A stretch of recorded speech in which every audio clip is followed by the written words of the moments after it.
30 a 40% dos apartamentos que são alugados na Alemanha são moradias de uma única pessoa só.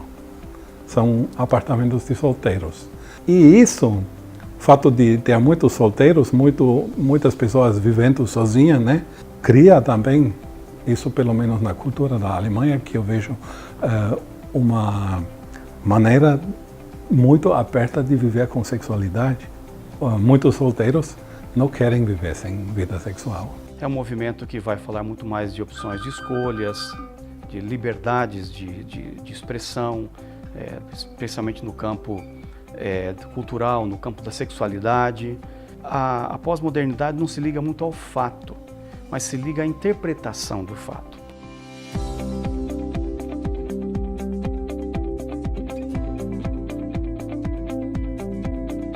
A modernidade é um movimento que iniciou uns 500, 600 anos atrás, onde aceleraram a maneira de viver. A modernidade como um sistema mais fechado, mais rígido, muito marcado pela era da industrialização, de um trabalho muito mecânico. E, sendo um movimento filosófico, ela passa a não só questionar esses postulados daquilo que é verdade, valores absolutos, perspectivas culturais, mas passam também a trazer novas perspectivas para a vida. Começou na Europa e o povo estava percebendo que nós vivemos em momentos históricos e somos submetidos a esses momentos que mudam toda hora. E eu entendo que a pós-modernidade é, de certa maneira, uma continuação exponencial da modernidade. O ser humano passa a definir o que ele quer para ele. Tudo que acontece, amanhã já não tem mais muito significado. Eu entendo que a pós-modernidade é marcado desse jeito. Na vida dos cristãos, o que predomina é um forte individualismo e muita subjetividade. E isso leva os cristãos a não viver mais uma vida muito compromissada com alguma igreja, com alguma denominação. As denominações precisamente entendem que não vão existir desse jeito daqui para frente. Os cristãos não ligam mais com muita fidelidade à denominação. O pessoal vê o ser cristão de uma maneira individual e se hoje me sinto bem na igreja tal, vou. Mas se não me sinto bem, vou na outra. E muitas vezes sem se desligar de uma e já vai para outra ou para a terceira. A religião é algo que se consome, né? E quando tem sabor melhor em outro lugar, então vai para outro lugar. A pós-modernidade é marcada por muita imprecisão, quer dizer, indeterminação, não tem muitos fixos, não tem muitos valores constantes ou permanentes. As coisas mudam também nos valores, também valores éticos, valores morais, e isso afeta a religião ou a igreja de todo jeito, né? O indivíduo tem para ele o que é certo e errado, portanto um relativismo moral. O que é certo para você não é certo para mim e vice-versa. Vamos caminhar cada vez mais para um pluralismo religioso acentuado, né? Onde as liberdades de expressões, onde vai se exigir tolerância e para uma sociedade mais flexível, né? Claro que eu vejo muitas coisas positivas nisso. A gente não pode ler a pós-modernidade como se ela fosse um monstro. As denominações precisam repensar as suas estruturas, a sua maneira de se apresentar. Talvez precisa andar outros caminhos.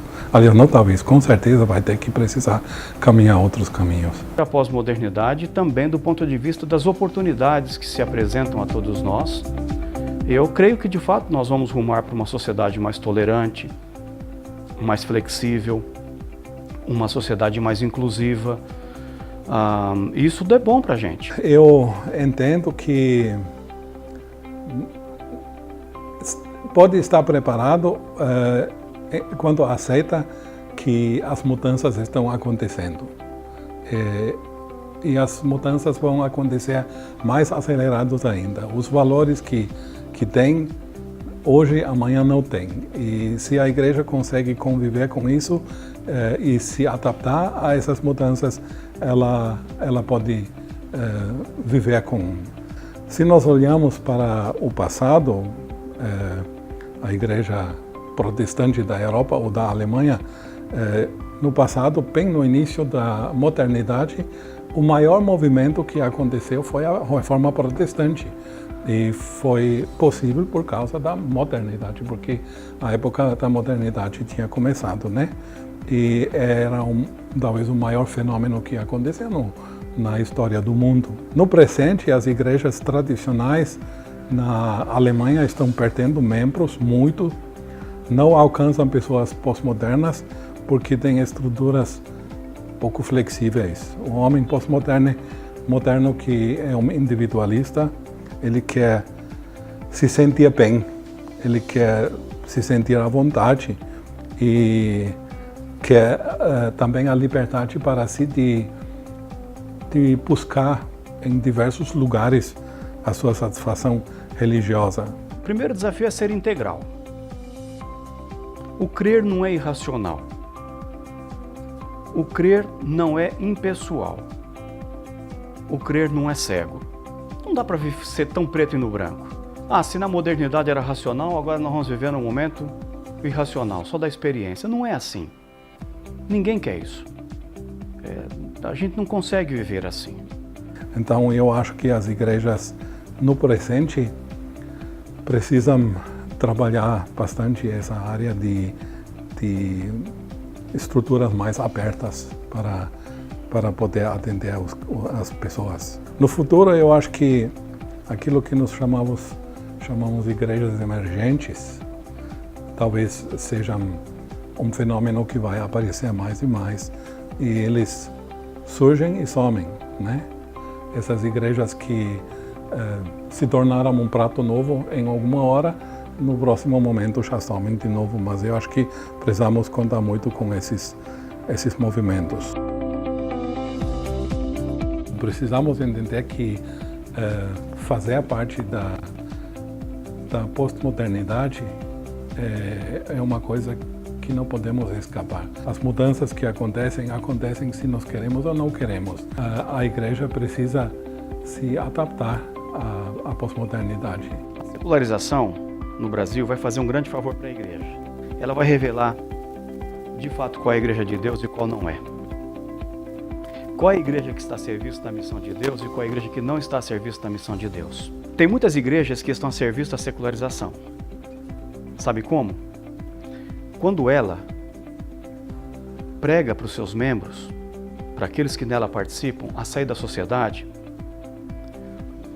a não se comprometer com a transformação da sociedade, essa igreja é uma agência secularizadora. Ela está empurrando a sociedade para dar conta dela mesma, do jeito dela mesma. Todas as vezes que a igreja se afasta da sociedade, ela se torna uma agência secularizadora. A pós-modernidade não vai respeitar as nossas culturas ou qualquer coisa assim que nós queremos viver.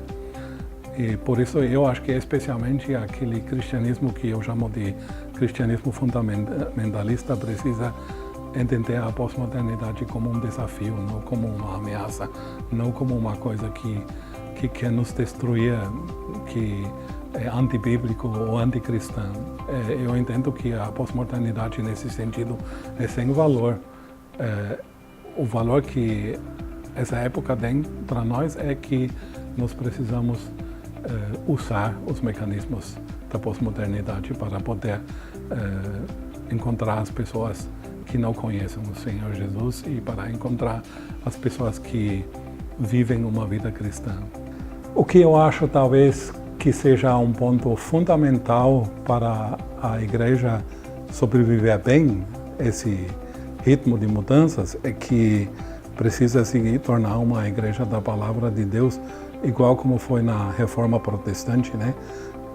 E uma igreja que precisa pregar a palavra de Deus de uma maneira bastante contextualizada, crítica, no sentido de estudar quem falou, em que situação falou, em que contexto falou, e se isso é relevante dessa maneira também para nós, sem ser crítico da Bíblia, mas crítico no sentido de que precisamos trazer a palavra de Deus para a vida das pessoas hoje. Então eu acho que ponto importante para mim é a maneira como a palavra de Deus vai ser trazida para o povo pós-moderno. A minha esperança é que o projeto Repensar ajude a conscientizar as igrejas da pós-modernidade, para que as igrejas e os líderes das igrejas comecem a entender a pós-modernidade. Precisamos entender esse tempo como um tempo onde precisa ser proclamado o reino de Deus, do mesmo jeito como Lutero fez no início da modernidade. A nossa participação precisa ter as mesmas características da pós-modernidade. É preciso aprender. E eu creio que o projeto Repensar pode nos ajudar a entender esses mecanismos de uma maneira melhor. Se nós não estudarmos, não refletirmos e não buscarmos também a face de Deus para tudo isso, nós certamente perderemos a nossa relevância e a nossa pertinência na sociedade. Gostaria de convidar você, pastor, líder, missionário ou seminarista que tem alguma responsabilidade na sua comunidade ou na sua igreja. Gostaria de convidar você a abrir as portas da tua vida e da tua igreja para o projeto Repensar, porque vai trazer bastante benefícios para você. Você é nosso convidado, faz parte disso, faça parte disso. Entra no site, entra no Facebook, entra aí no Instagram, participe conosco, aí embaixo vai estar as direções para que você participe conosco, tá bom? A gente conta com você e que Deus nos abençoe nesse projeto tão bonito.